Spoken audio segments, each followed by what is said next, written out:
Okay, we're going to talk through the Numerical Methods chapter. It's about solving equations, largely when we don't have another strategy for doing so. So a good way to start thinking about why we might do this, a bit of motivation, is I've put some equations on the screen here. So this one, we know we've got lots of methods for solving this. Solve using, there's lots of methods. So it could be you factorize, or we could use the quadratic formula, etc. We've got lots of methods for this. This is a quadratic. If we have a cubic equation, well, you actually can do these on the calculator. You don't have any method for solving cubics like algebraically, unless it is a specific cubic which you can happen to kind of spot something.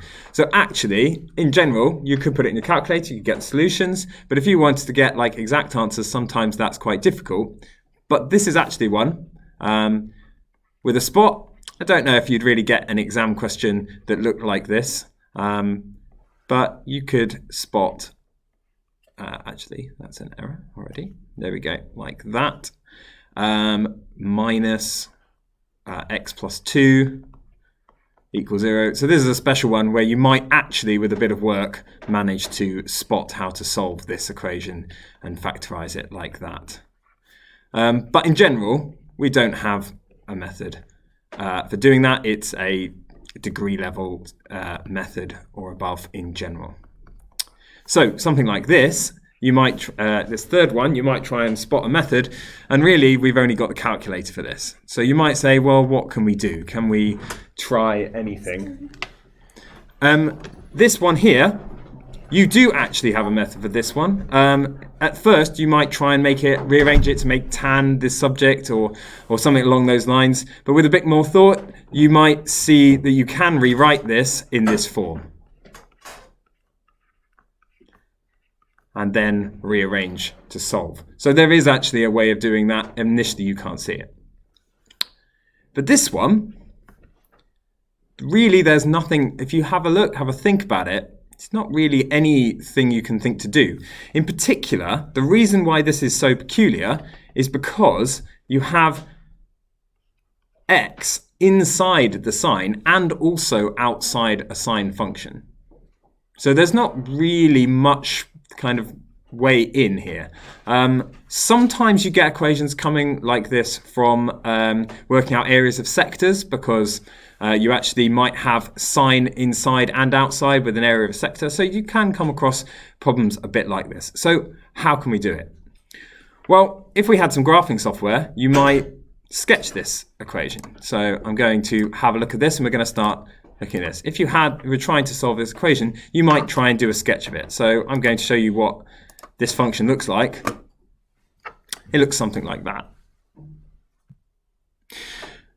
And so we can see that a solution to the equation of this graph equal to 0, well, there's one around there. There's one around there. And so you could think, well, how can I say it? I can see it somewhere between 1.8 and 2. We could kind of check that was definitely the case, that there was one there. I mean, I guess let's start by kind of checking that there's one between 1 and 2. So what could I do? I could say, well, when x is, let's say f of x is equal to the left-hand side of this function, sine x minus x plus 1. And when x is 1, I go to my calculator, and I can calculate what the value of this function was. I think it's going to be positive from the graph, but without having looked at the graph and not knowing the graph, it's quite hard to sketch. You might not have any clue. So let's have a look. It's useful for us to use the kind of write in, since I'm going to be putting multiple values into this function, I'm actually going to write it. I'm going to check, I'm going to do this. I'm going in radians this time, but sine x minus x plus 1, and I'm going to calculate this function at x equals 1. And I get 0.841. So f of 1 is equal to 0.841. And now let's try x equals 2. I might have just started plugging in values anyway, even though I know what the graph looks like. I can just press calc again. It puts out x equals 1, and I can put 2 in. That's the useful thing of using that X button. I don't have to calculate it twice. And I get minus 0.091. So f of 2 is equal to minus 0.091. Now, crucially, that means that is greater than 0, and this is less than 0. So even if I had no idea at all what this graph looks like, I could think that at 1, the graph is positive, and at 2, the graph is negative. So what must have happened, well, we're going to see there's actually not a definite must have happened, but generally speaking, we can think it must have gone from up there to down there. So, on my graph, graphically, I would think somewhere between 1 and 2, there is a root. Somewhere between 1 and 2, there is a root. So we could start zooming in. We could say, let's try to see what the value of f of 1.5 is. And let's see, therefore, is the root between 1 and 1.5, or is it between 1.5 and 2? And you could then zoom in using kind of trial and error. This is quite similar to trial and error method that you might have done before. Zoom in on what the actual value is. But crucially, because it is positive here and negative here, we can say that there might be a root between them. So to give you a kind of a quick idea about what you could do to zoom in, we could get this kind of idea. Here, this function, I can see there's a root there. I can see it's negative at 1, positive at 2.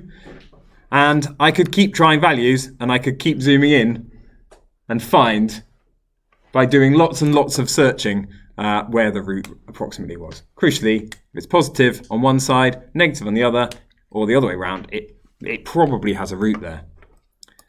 This method is doesn't definitely work. There are some real dangers with this kind of problem, this kind of example. I'm going to go through a couple of dangers where this would not necessarily work. So say that I got a negative value at 0.5 and I got a positive value at 2 for some function. So here I've got the f of 0.5 is negative and f of 2 is positive. You might therefore conclude that it has a root between 0.5 and 2. But there might not be. There might actually be 3 roots. So that's a possible danger. You might say there's a root, but there's actually more than one. You might say that because you've tried between f of 0.5 and got a positive value, and you tried at f of 2 and also got a positive value, you might say that there is no root between those two values. But there could be 2, if it looked like that. So that's another possible danger that could happen. In fact, going back to the first one, there could be any odd number of roots over here. So there could be 5, there could be 7. And over here, there could be 2, there could be 4. So there are dangers in saying there's not necessarily that many roots.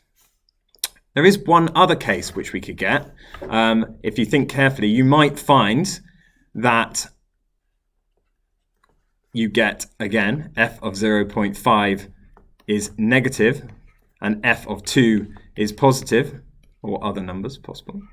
And you might say, okay, so there is 1 or 3 or 5 roots, but actually there could be no roots at all. Because what we could have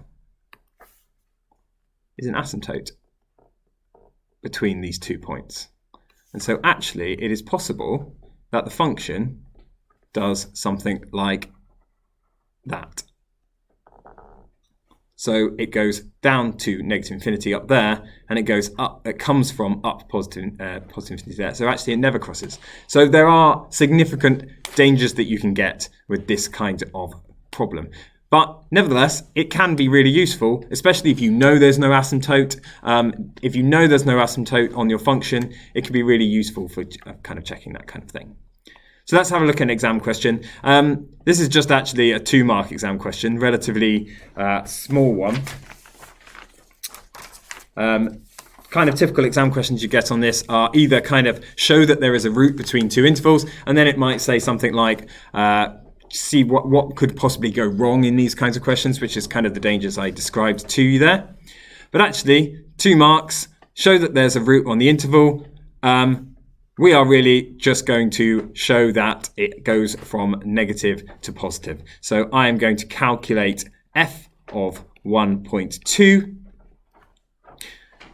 and find that. And I'm going to calculate f of 1.3 and I'm going to calculate that. Again, my method of calculation for this, I'm going to be using my calculator, typing it in with an X button, pressing calc here, and getting my values. I'm actually going to cheat here, and I say I've calculated that earlier, and I got 0.49167. Yeah, quite a few decimal places to really check.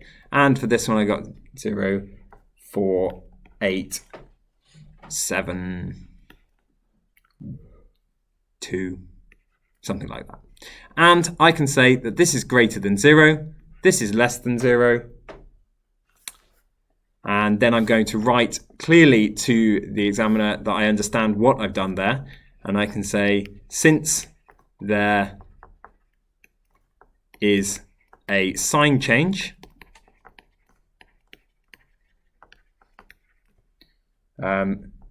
there must be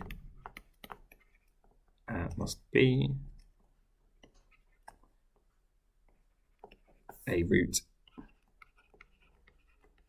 in the interval, and what do we say? We say root.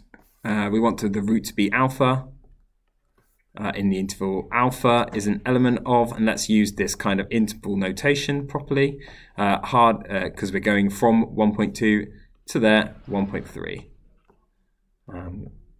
Like that. Actually, we know it's not 1.2 or 1.3 because we can see that they were not equal to 0.